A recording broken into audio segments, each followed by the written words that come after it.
अस्सलाम वालेकुम दोस्तों, welcome to my YouTube channel AH clinic 1। उम्मीद करता हूँ सभी दोस्त खैरियत से होंगे। लास्ट वीडियो जो हमने अपलोड की थी वो सेक्सुअली ट्रांसमिटेड डिजीज़ के हवाले से थी। आज उन्हीं में से एक डिज़ीज़ को हम डिस्क्राइब करेंगे, उसकी साइन एंड सिम्टम्स, इसके अलावा उसकी ट्रीटमेंट, उसकी इन्वेस्टिगेशन, उस पर बात करेंगे। दोस्तों, आज का जो मेरा टॉपिक है वो एड्स है। ये दौरे हाज़र में बड़ी तेज़ी से फैलती हुई बीमारी है। इसमें बेशुमार नौजवान लड़के लड़कियां मुतासर हो रहे हैं। दोस्तों, ये एक HIV वायरस से बीमारी फैलती है जिसकी full form human immuno virus है। दोस्तों, HIV का मरीज़ के अंदर जब एक्सपोजर हो जाता है तो उसका जो डायग्नोज बनता है वो एड्स बनता है।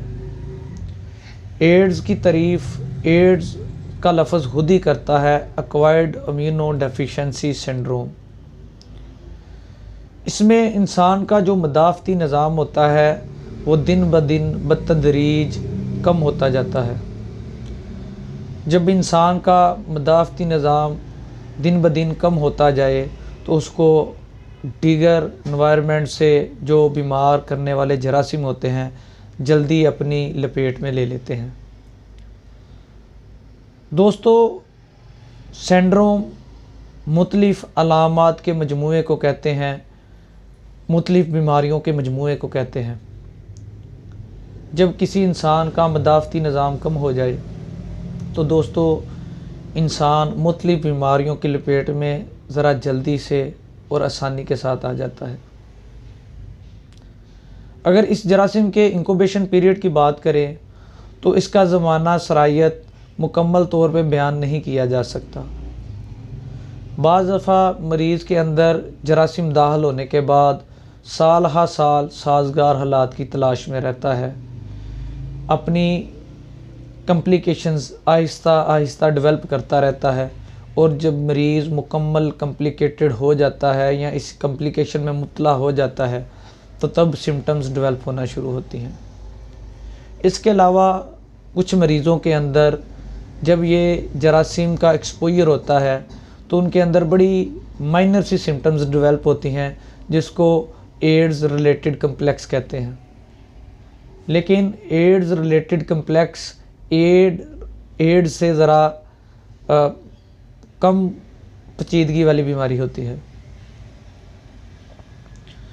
दोस्तों, इसके जो क्लिनिकल फीचर्स देखने को मिलते हैं, मरीज़ को लिम्फोडेनोपैथी हो जाती है, यानी कि मरीज़ की बगल के अंदर, मरीज़ की टांग की तरफ, मरीज़ के कान के पीछे, गर्दन की तरफ जो लिम्फ नोड्स होते हैं वो सूजना शुरू हो जाते हैं। इसके अलावा मरीज़ के मुंह के अंदर सफ़ेद रंग के धब्बे बनना शुरू हो जाते हैं। इसके अलावा परसिस्टेंट कफ होती है, लगातार खांसी होती है। मरीज़ को रात को अचानक से पसीने आते हैं, वो पसीने से शराबूर, उसकी आंख खुल जाती है, नींद में हो उसकी आंख खुल जाती है और पसीने से उसका सारा जिस्म तर हो गया होता है। अगर मज़ीद सिम्टम्स की बात करें तो मरीज़ को डायरिया होता है, और इतना शदीद डायरिया होता है कि मरीज़ का साथ साथ वज़न कम होना शुरू हो जाता है। इसके अलावा मरीज़ की बड़ी प्रोमिनेंट सिम्टम आती है, मरीज़ की भूख ख़त्म हो जाती है, वज़न दिन ब दिन कम होना शुरू हो जाता है। दोस्तों, ये बीमारी मर्द से औरत को, औरत से मर्द को जो इन्फेक्टेड हो, जो मुतासर हो, इसके अलावा हम जिन्स परस्ती से भी लग जाती है। इसके अलावा जो लोग अद्वियात इस्तेमाल करते हैं, ड्रग यूज़ करते हैं, ड्रग अब्यूज़ होते हैं, उनको भी ये बीमारी लग जाती है। दोस्तों, जिन लोगों के खून के अंदर ये जरासीम होता है, अगर अच्छे तरीके से टेस्ट ना किया जाए और उनका खून किसी दूसरे से इंसान को मुंतकिल कर दिया जाए, उसको भी ये बीमारी लाहक हो जाएगी। इनिशियली ये जरासीम इंसान के खून के अंदर आता है, लेकिन जब दिन ब दिन इसकी कॉम्प्लिकेशंस बढ़ती हैं तो मर्द के सीमन के अंदर यानी कि मनी के अंदर, इसके अलावा उसके जो अखराजात होते हैं, थूक, पहाना, पेशाब, उनके अंदर भी ये जरासीम आ जाता है। इवन के जो दूध पिलाने वाली औरतें होती हैं उनके दूध के अंदर भी ये जरासीम आ जाते हैं। दोस्तों, बच्चे जब माँ का दूध पीते हैं तब भी ये जरासीम हासिल कर लेते हैं और HIV के अंदर मुब्तला हो जाते हैं। इसके अलावा फीटस जो माँ इन्फेक्टेड हो और उसको प्रेगनेंसी हो जाए और फीटस माँ के पेट के अंदर जब होता है, जब उसकी एम्ब्रियोनिक स्टेजेस चल रही होती हैं, तो माँ से वो बच्चा इस बीमारी के अंदर मुब्तला हो जाता है, वो फीटस मुब्तला हो जाता है। दोस्तों, ये इंतहाई ख़तरनाक बीमारी है। ख़ास तौर पर गैर फितरी तरीके से सेक्स करने से ये बीमारी फैलती है। यानी कि इंसान के कुछ रास्ते अल्लाह ने महसूस कामों के लिए बनाए हैं, लेकिन इंसान जब गैर फितरी तरीका, गैर कुदरती तरीका इख्तियार करता है तो ऐसे अमराज जन्म लेते हैं। दोस्तों, बेशुमार केसेस अमेरिका के अंदर, दीगर ममालिक के अंदर पाए गए हैं। दोस्तों, अफ्रीका, युगांडा, कीनिया, इनके अंदर कसीर तादाद इन मरीज़ों की मिलती है। और अगर बर-ए-आज़म एशिया की बात करें तो इंडिया के अंदर काफ़ी ज़्यादा इसकी तादाद मिलती है। पाकिस्तान के अंदर भी इसके मरीज़ मौजूद हैं। अगर मैं पिछले स्टैट्स की बात करूं तो करीबन 2000 के करीब पंजाब के अंदर मरीज़ जो थे वो HIV पॉजिटिव पाए गए थे। इसके अलावा ये बीमारी गंदी सिरिंजिस से, यानी कि जो इंसान इस मर्ज़ में मुब्तला है वही सिरिंज उसको इस्तेमाल करने के बाद किसी दूसरे इंसान को इस्तेमाल की जाए तब भी ये बीमारी हो सकती है। इसके अलावा गंदे औज़ार, किसी इंसान को अगर चोट लग जाए उसको स्टिचेस वगैरह या ड्रेसिंग वगैरह के लिए जो औज़ार इस्तेमाल किए जाते हैं, यही गंदे औज़ार किसी दूसरे इंसान को चोट लगने पे इस्तेमाल किए जाएं तो वो भी इस मर्ज़ के अंदर मुब्तला हो जाएगा। इसके अलावा ब्लड ट्रांसफ्यूज़ करने से ये बीमारी फैल सकती है। दोस्तों, हजाम के पास हम नौजवान लोग ख़त करवाने के लिए, शेव बनवाने के लिए जाते हैं। बेहतर तो तरीका यही है कि घर खुद ब्लेड, रेज़र, जिलेट वगैरह इस्तेमाल किया जाए, ख़ुद शेव बनाई जाए, ताकि ख़ुद को जितना महफूज कर सकें हम करें।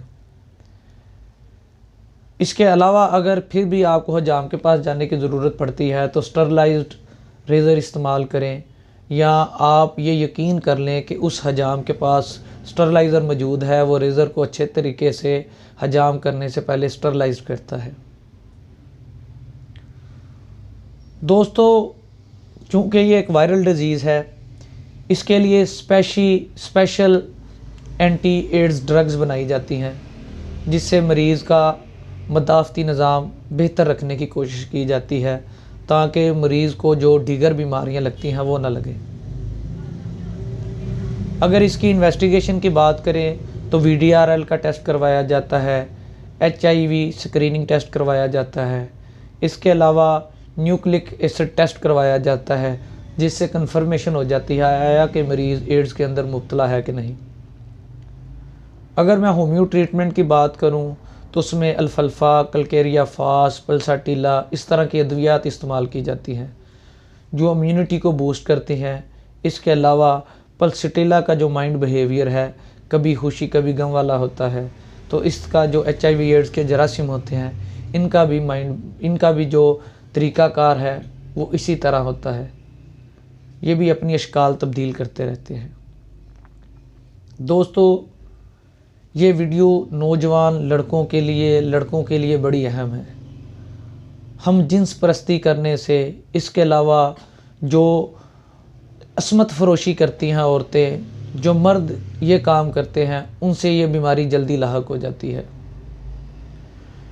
जो लोग हर रोज़ अपना पार्टनर बदलते हैं उनसे ये बीमारी जल्दी लाहक होती है। लिहाजा जो इंसान इस मर्ज़ के अंदर मुब्तला हो, उसका टूथब्रश, उसके कपड़े, उसको इस्तेमाल शुदा सिरिंज, उसको इस्तेमाल शुदा ब्लेड हरगिज़ इस्तेमाल ना किया जाए। इसके अलावा दोस्तों, अपनी बीवी के अलावा किसी से जो सेक्सुअल कांटेक्ट होता है वो नहीं करना चाहिए, महदूद रहना चाहिए। इसके अलावा जो गैर फितरी तरीके हैं, हम जिन्स परस्ती है, इसके अलावा ओरल सेक्स है, इसके अलावा एनल सेक्स है, इनसे अपने आप को महफूज रखें। ऐसे गैर फितरी तरीक़ों से दूर रहें। पाकिस्तान के अंदर अभी भी इसकी तादाद इसलिए कम है कि हमारे जो मज़हबी हमारी कुछ चीज़ें हैं, कुछ हमारी सकाफ़ती चीज़ें हैं, उसकी वजह से हमारा मुल्क अभी काफ़ी हद तक बचा हुआ है। लेकिन जो हमारे हमसाया ममालिक हैं उनमें काफ़ी कसीर तादाद इस मर्ज़ की पाई जाती है। और दोस्तों, अगर इस पर बर वक्त काबू ना किया गया तो ये बीमारी आहिस्ता आहिस्ता वबा की सूरत अख्तियार कर जाएगी और ये इंसानियत का बहुत बड़ा नुकसान होगा। दोस्तों, कमेंट्स बॉक्स में अपना कमेंट कीजिए। डिस्क्रिप्शन बॉक्स में हमारा नंबर दिया होता है, कोई हमें मशवरा देना चाहते हैं ज़रूर दीजिए। इसके अलावा जो दोस्त चैनल पे नए हैं वो चैनल को सब्सक्राइब करें और बेल आइकन के बटन को प्रेस कर दें ताकि हमारी आने वाली इस तरह की मुफीद वीडियोस आपको बर वक्त मौसूल हो सके। मैं उम्मीद करता हूँ एड्स के मुतल्लिका ये वीडियो आप दोस्तों से भी शेयर करेंगे। नौजवान लड़के इसको ज़रूर सुने, लड़कियाँ ज़रूर सुने ताकि वो महफूज हो सकें। शुक्रिया।